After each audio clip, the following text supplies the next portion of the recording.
Dans cette vidéo, nous allons parler de la gestion du temps en trading. Comment gérer son temps en trading. Chaque jour, avant même de placer une position, avant d'entrer dans le graphique pour exécuter une position, tu dois déjà avoir un plan. Tu ne dois pas juste te lever le matin, tu entres dedans le graphique et tu vois comment le marché est en train de monter et tu essaies d'acheter. Tu vois le marché en train de descendre et tu essaies de vendre parce que quand tu fais comme ça, là, tu n'es pas en train de trader. Là, tu es en train de réagir. Tu es en train de réagir à ce qui se passe dans le marché. Et si tu réagis à ce qui se passe dans le marché, il a de fortes chances que tu n'auras pas de bons résultats. Il y a de fortes chances que tu risques de perdre de l'argent parce que tu n'as aucun plan. Tu entres juste dans le graphique, tu vois le prix en train de monter. Toi aussi, tu essayes d'acheter. Tu vois le prix en train de descendre. Tu essayes de vendre. Donc, c'est pas comme ça qu'on fait le trading. Avant de faire le trading, avant même d'entrer dedans ton ordinateur, avant d'ouvrir le graphique, tu dois déjà avoir un plan. Tu dois déjà avoir, et tu peux écrire ça dedans une place ou bien tu fais le plan dans ta tête.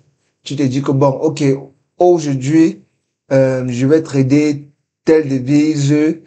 Mon objectif, c'est de faire tel montant. Mon objectif, c'est de risquer tel montant. Tu écris ça quelque part avant même d'essayer de prendre une position. Parce que avant l'analyse, n'est-ce pas? Avant l'analyse, il y a d'abord une étape qu'on appelle l'étape de la pré-analyse, n'est-ce pas? Donc, l'étape de la pré-analyse, c'est l'étape là où tu fais déjà ton plan, tu définis tes objectifs. Tu entres, par exemple, dans ton journal trading, tu essaies de trier les différents marchés. Donc, disons, par exemple, que, comme moi, par exemple, les devises que j'ai l'habitude de trader, par exemple, j'ai l'habitude de trader l'or, le Bitcoin avec le GBP, GPY, n'est-ce pas? Donc, ce sont ces trois marchés que j'ai l'habitude de trader. Quand je parle de la session pré-analyse, donc la session avant l'analyse, c'est-à-dire avant même que j'essaye de faire mon analyse d'abord, j'entre d'abord dans les trois marchés que j'ai l'habitude de trader.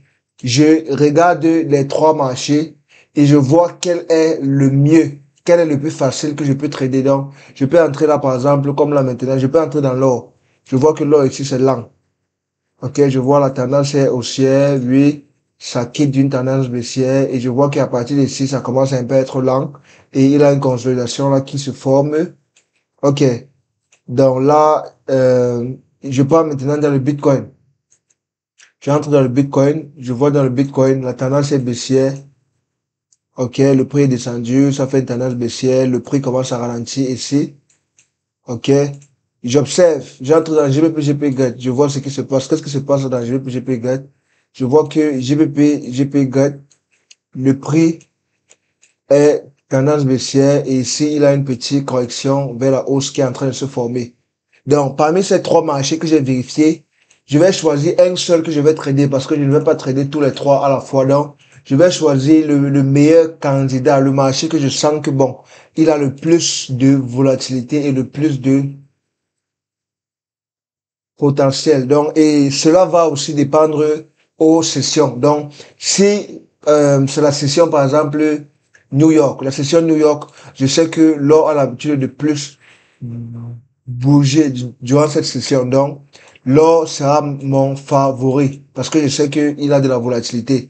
Tu vois, si c'est la session européenne, par exemple, je vais favoriser GBP, GPY, parce que je sais que bon, GBP, GPY, la session européenne, il y a de fortes chances que ça bouge.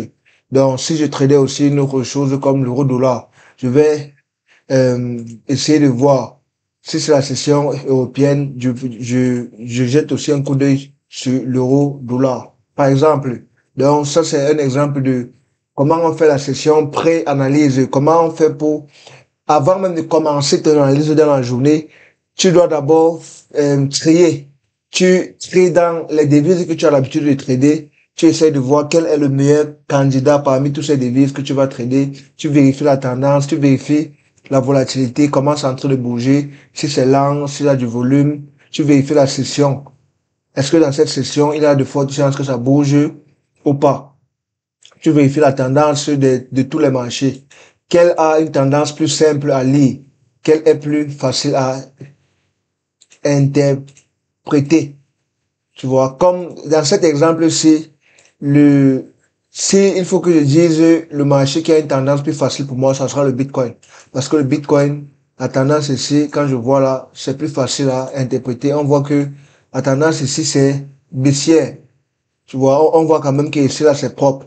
Donc, la tendance est baissière et là, on voit qu'il a eu un petit fake out et après, c'est rentré. Donc, pour moi, Bitcoin, dans ce cas, parmi les marchés que je vois là, ça serait mon favori à trader parce que là, présentement, le scénario, s'il ne me plaît pas, c'est la consolidation. Donc, je préfère éviter.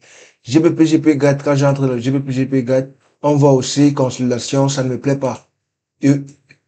Euro, dollar, bon, au début, on parlait de ces trois, donc on va d'abord laisser là pour le moment. Donc, parmi ces trois, c'est le Bitcoin qui est mon favori parce que la tendance est un peu claire.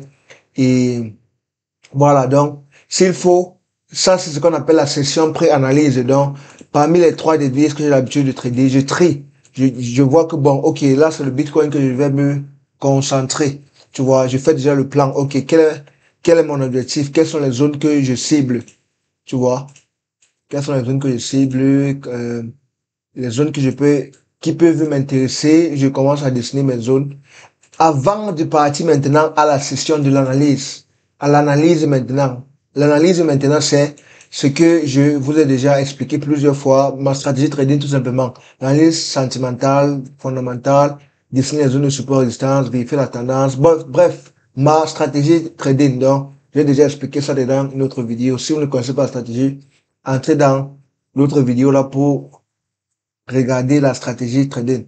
Voilà, donc la session pré-analyse, la session de l'analyse, avant maintenant l'exécution. Quand tu as fini la pré-analyse, l'analyse, maintenant tu exécutes. Voilà. Et maintenant, il faut aussi savoir que chaque position que tu prends, il a le temps.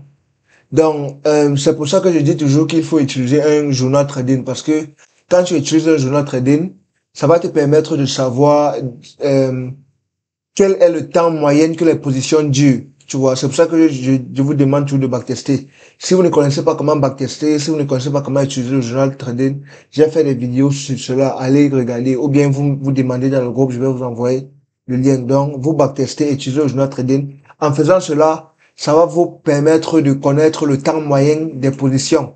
Comme par exemple, moi par exemple, je sais que bon, quand je prends une position à quand je prends une position dans la session New York, ça dure en moyenne 2 heures de temps, en moyenne. Et le maximum, c'est 5 heures de temps. Tu vois, donc, ça va te permettre de savoir vraiment quel est le temps qu'il faut patienter en moyenne pour les positions que tu prends. Euh, Parce que tu ne peux pas entrer dans le chantier de 4 heures. Par exemple, tu places une position dans le chantier de 4 heures. Tu places un take profit, par exemple, de 100, tu places un take profit, par exemple, de 500 pips et chaque fois, tu es en train de vérifier ton téléphone. Chaque fois, tu es en train de vérifier tes graphiques. Ça n'a pas de sens, tu vois, parce que tu as pris la position de le changer de 4 heures. Pourquoi tu passes ton temps à vérifier ton téléphone? Pourquoi chaque fois tu es là sur ton téléphone? Tu vois?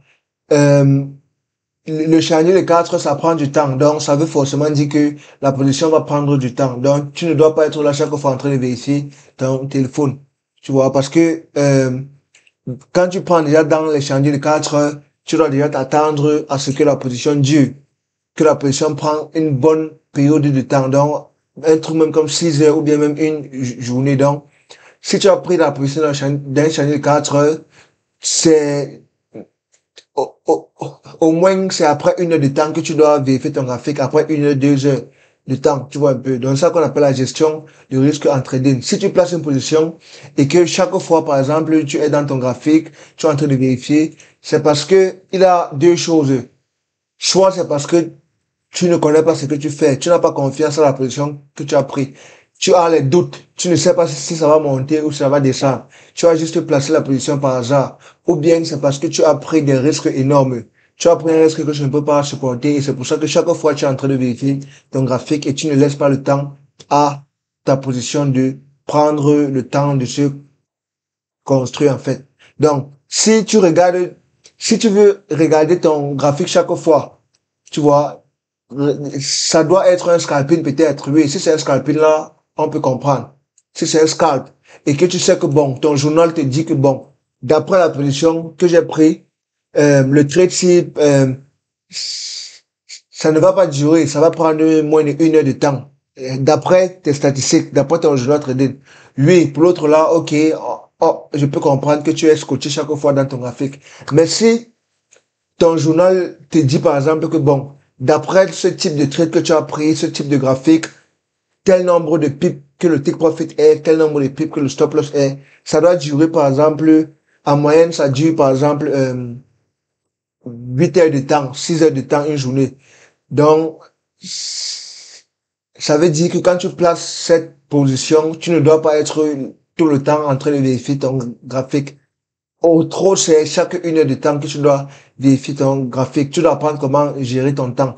Et tu fais une autre chose, en fait. Si tu as une autre activité à faire, oui, pendant que ta position est en train de tourner, tu vois. Donc, c'est important de savoir le nombre de temps moyen que tes positions vont durer. C'est pour ça que je demande toujours de backtester et d'utiliser un journal trading. J'ai fait une vidéo que j'explique tout cela. Donc, allez regarder cette vidéo.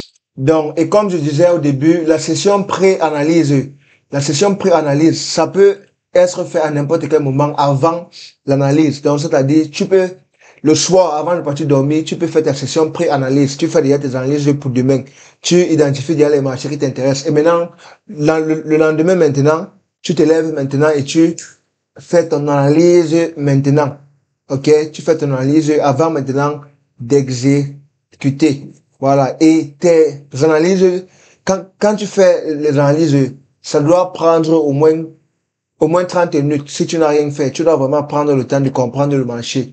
Tu vois, au moins 30 minutes quand tu fais tes analyses. Et quand tu fais les analyses, le plus important, c'est la pratique, en fait. Le plus important, c'est d'avoir la maîtrise. Parce que quand on fait les analyses, ce n'est pas seulement de venir dans ton graphique, dessiner les lignes partout, mettre les supports résistance, les change of data, les supply and demand, les trucs comme ça. Le nombre de stratégies ne sert à rien. Ça ne va pas t'aider.